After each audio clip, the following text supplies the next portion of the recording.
y lo primero que pude ver fue a mi mamá rezando a la par que me abrazaba con todas sus fuerzas, como si por instinto supiera que eso que estaba en la casa era para hacerme daño. Cuando dirigí una mirada al ropero, vi como algo negro, una figura semihumana, salía del mismo.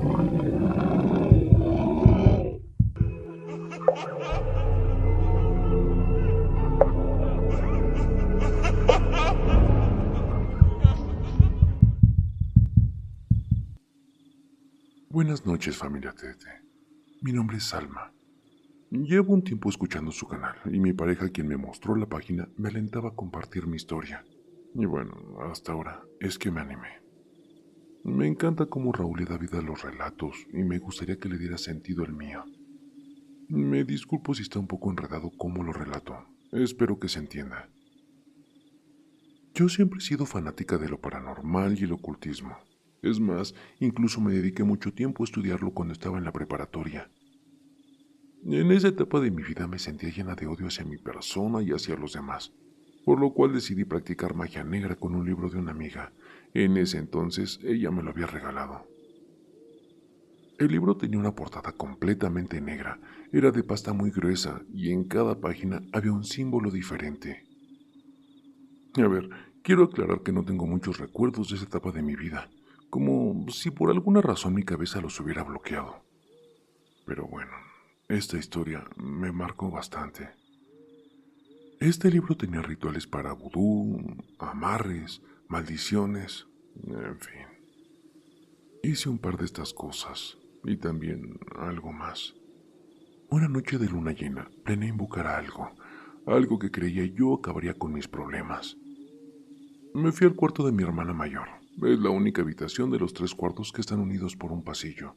Esta no tiene puertas ni ventanas, por lo tanto no entraba mucho la luz. La mayoría del tiempo estaba desocupado, ya que mi hermana no estaba, pues se la pasó viajando la mayor parte de ese año. Necesitaba velas negras, un espejo, agua, sal y el nombre de un demonio. Escogí a Agares por alguna razón. Es un duque del infierno que provee el conocimiento de todas las lenguas del mundo y el mismo que hace temblar la tierra. Pero todo a un precio. Realicé el ritual tal cual el libro y mi amiga me lo habían indicado. O bueno, al menos eso creí. Al terminar no sentí nada diferente. Nada había pasado. Creí que lo que le había ofrecido no era de su interés. Así que me dispuse a limpiar el cuarto de todo lo que había puesto. En el suelo dibujé un pentagrama con un plumón de agua. El piso es de mosaico, por lo cual consideré que no sería difícil borrarlo. Intenté con agua, jabón. No se borraba. Le puse acetona, cloro, tiner y nada. Al final estaba desesperada con el miedo de que mi familia se diera cuenta de aquello que hice. En mi lógica pensé que si le ponía alcohol y le prendía fuego se borraría. Y así lo hice.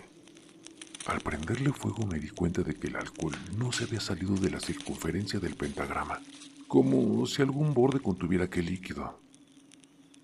El fuego tomó forma como de un tornado, lo cual era extraño, porque como ya mencioné, no había ninguna corriente de aire que pudiera darle forma. Permanecí inmóvil observando aquel fenómeno, cuando de repente parecía que el tornado se movía hacia mí. Me asusté y brinqué a la cama del cuarto.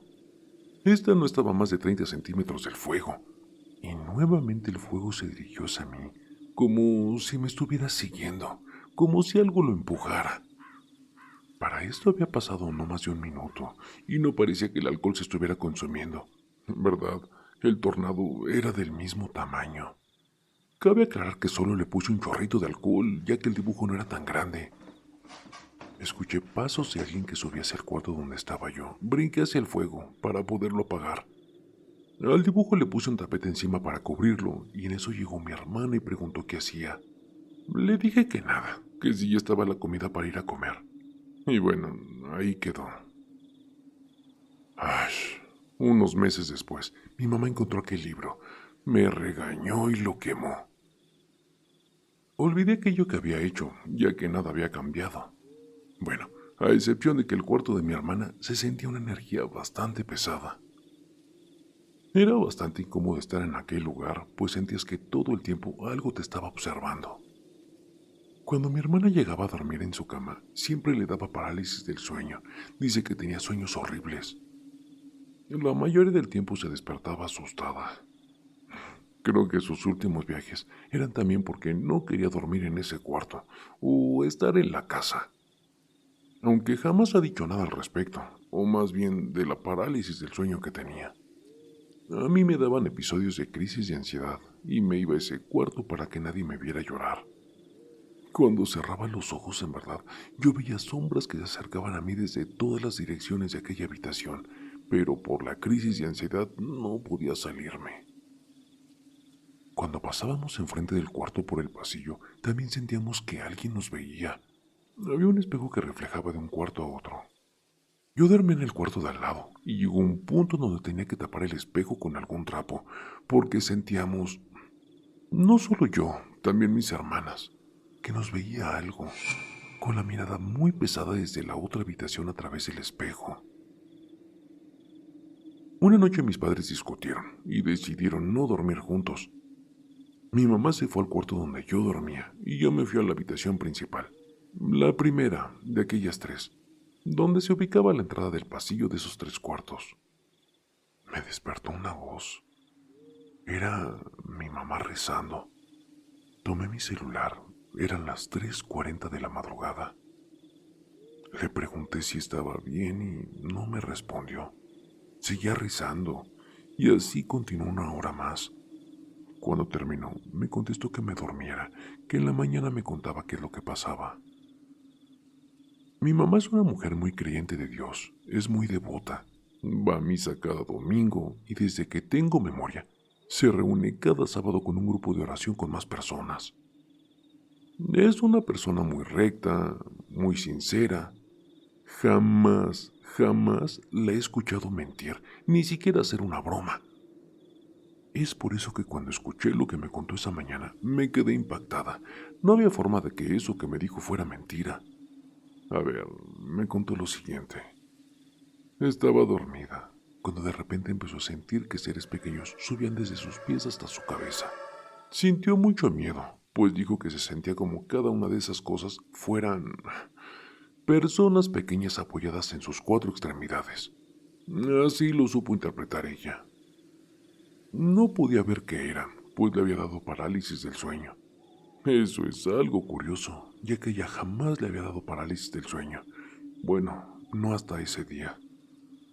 Empezó a rezar en su cabeza, y cuando por fin pudo emitir algún sonido, siguió rezando. Dice que fue ahí cuando escuchó como algo se arrastraba desde el cuarto de al lado, donde hice la invocación, y se metía por debajo de la cama.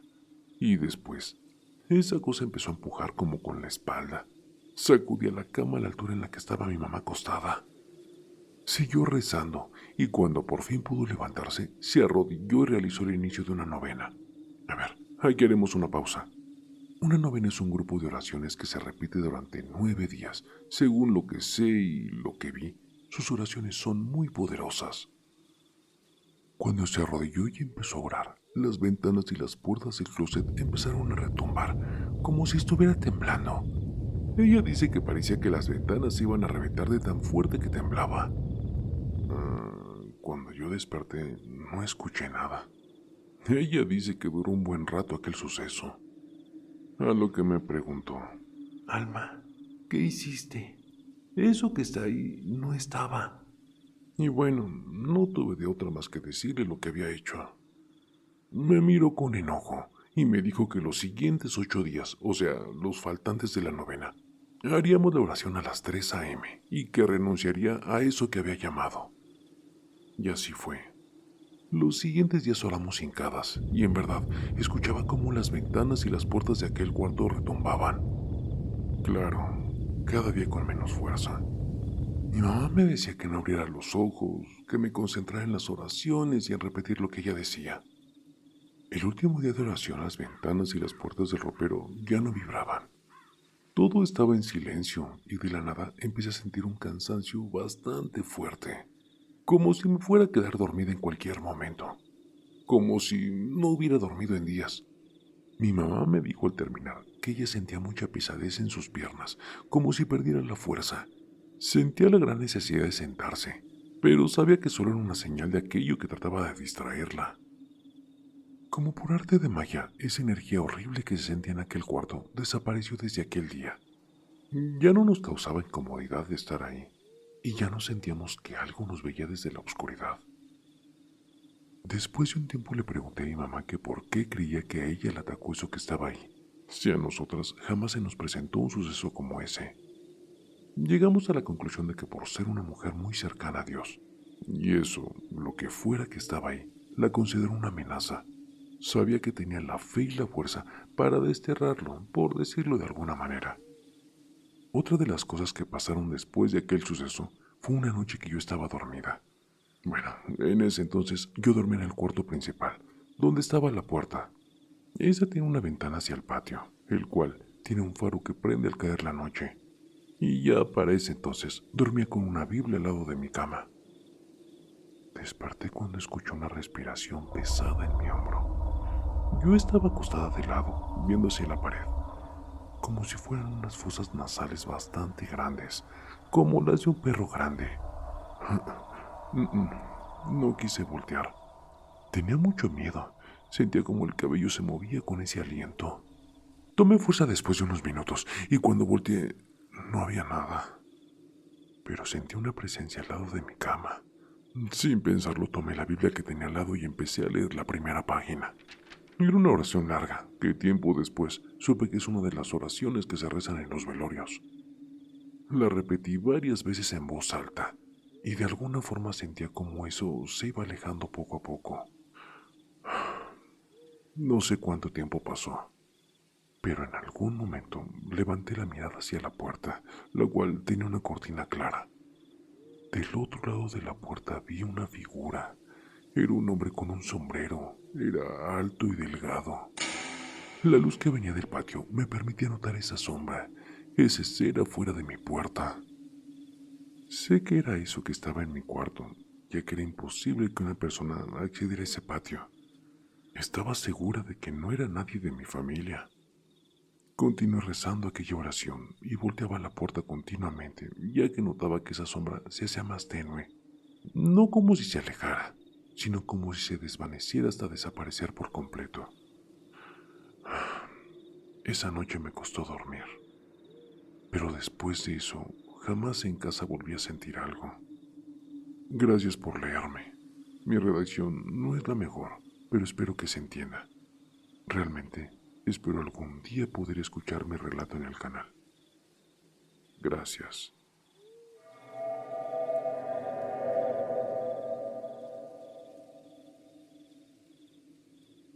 Hola, buenas noches familia TDT. Quería compartirles una experiencia de mi niñez, un recuerdo escondido que volvió a brotar recientemente, cuando estaba escuchando un relato de ustedes. ¿Han escuchado la frase contar es llamar? Pues bien, como la mayoría de los niños, mis padres trataban de mantenerme a raya, asegurándose de algún modo que no hiciera travesuras que fueran a ponerme en riesgo.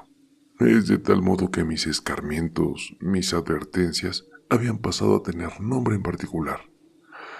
Sí, el Coco. Después de que tengo memoria, recuerdo haber escuchado siempre: deja de hacer esto porque el Coco te va a llevar. A tal grado que a tan corta edad consideraba en ese ser como todo lo malo, todo lo que me daba miedo y todo lo que me haría daño. No les miento cuando en todo el día mínimo escuchaba unas 10 veces la amenaza del Coco. Aunque fuera bastante tranquilo y obediente, pues mi familia siempre ha sido estricta y sobreprotectora. Aún más teniendo en cuenta que mis abuelos fueron quienes me criaron hasta los 7 años, porque mi mamá estaba cursando su carrera, al igual que cuando la acabó. Sus jornadas laborales y las de mi papá eran tan pesadas que en verdad no nos veíamos en días. Ay, pero cuando estábamos juntos, en verdad, tampoco faltaba la frase del Coco. Ese día lo recuerdo desde muy temprano. Mi abuela acostumbraba ir por la leche de vaca a los establos cercanos, acompañada por mi abuelo. Pues era tan de madrugada que en verdad el sol todavía no daba santo y seña para aparecer. Por alguna razón no sentí su presencia y desperté. Estaba buscándolos torpemente por algunos cuartos a oscuras. No alcanzaba a girar los focos, ni mucho menos los pocos apagadores que tenía en ese entonces. Eran bastante altos. Recuerdo la desesperación que sentía al no encontrarlos y al estar en esos cuartos yo sola. Eran los cuartos más antiguos de los primeros que se construyeron, pero no era secreto de nadie que cierta energía inquietante siempre los ha rodeado. Esa parte de la casa en particular estaba marcada desde antes que compraran el terreno, pues lo que ahí llegó hasta la fecha se ha quedado. Fue por eso, por el miedo que me producía estar sola en ese lugar, que con toda la valentía del mundo me salí de esa parte de la casa. Cualquier parte de la casa estaba bien, siempre y cuando no fueran esos cuartos, en verdad. La casa estaba construida de una manera bastante extraña. Primero eran esos dos cuartos hasta el fondo. Después un pequeño patio de piso de concreto con un baño justo en medio. Después otro cuarto grande que era la sala. Y para finalizar, el patio. Todo en línea.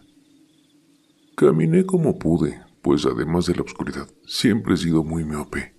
Avanzaba poco a poco, guiándome por la barda que rodea la casa, hasta que algo me detuvo.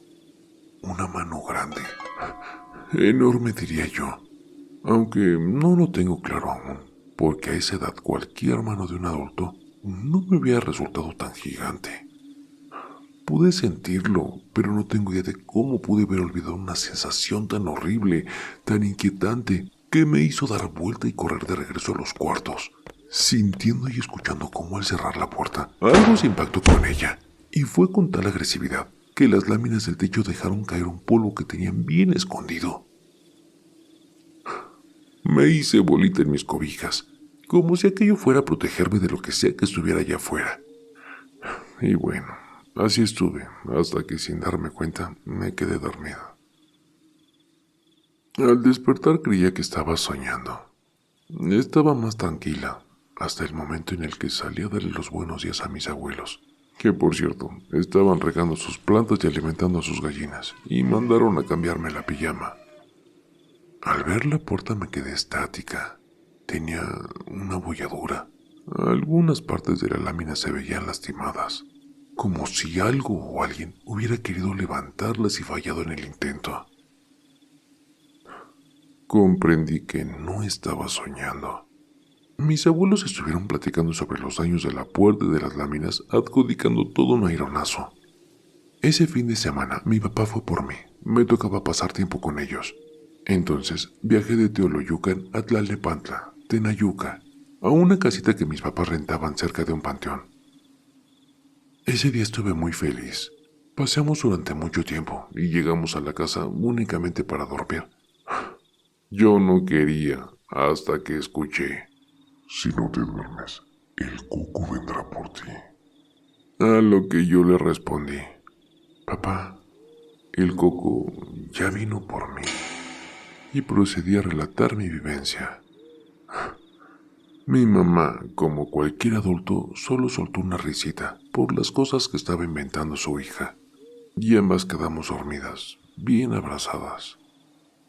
Era de madrugada y escuchaba cómo la puerta del ropero se azotaba hasta despertarme, y lo primero que pude ver fue a mi mamá rezando a la par que me abrazaba con todas sus fuerzas, como si por instinto supiera que eso que estaba en la casa era para hacerme daño. Cuando dirigí una mirada al ropero, vi como algo negro, una figura semihumana, salía del mismo. Tenía sus extremidades alargadas y unos ojos bastante rojos. Mi mamá comenzó a gritar sus rezos, a la par que cubrió mi rostro con su mano y me abrazó hasta con las piernas. Mi padre parecía estar en un sueño bastante profundo, que ni los gritos de mi madre pudieron hacerlo despertar. Aquello se acercó hasta tomarme de la pierna, y en ese instante quedé dormida. Cuando desperté, tenía un rasguño enorme que iba desde la pantorrilla hasta el tobillo, y vi a mis papás hablando en voz baja en la cocina, con un evidente nerviosismo. Sin decirme nada, me llevaron con urgencia con la abuela, y no los vi durante todo el mes siguiente. Durante ese tiempo, mi abuela no me perdía de vista, y mi abuelo consiguió un perro para que le sirviera de alarma por las noches. Este ladraba de la nada constantemente. Mi mamá no quiso contarme nada, se puso a la defensiva, pero en verdad, el miedo en su rostro era innegable. Y bueno, desde esa noche, dejaron de mencionar al Coco, porque de tanto llamarlo, finalmente había venido por mí.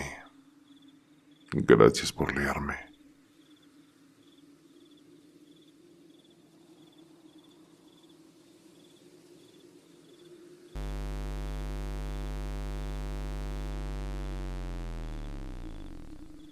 El terror está más cerca de lo que crees.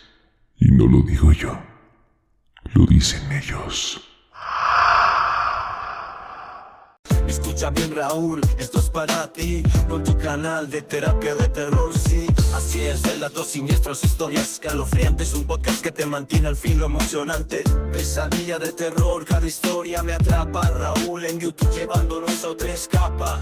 Me enloqueces con tus cuentos del miedo, un suspenso intenso que me pone los pelos de punta.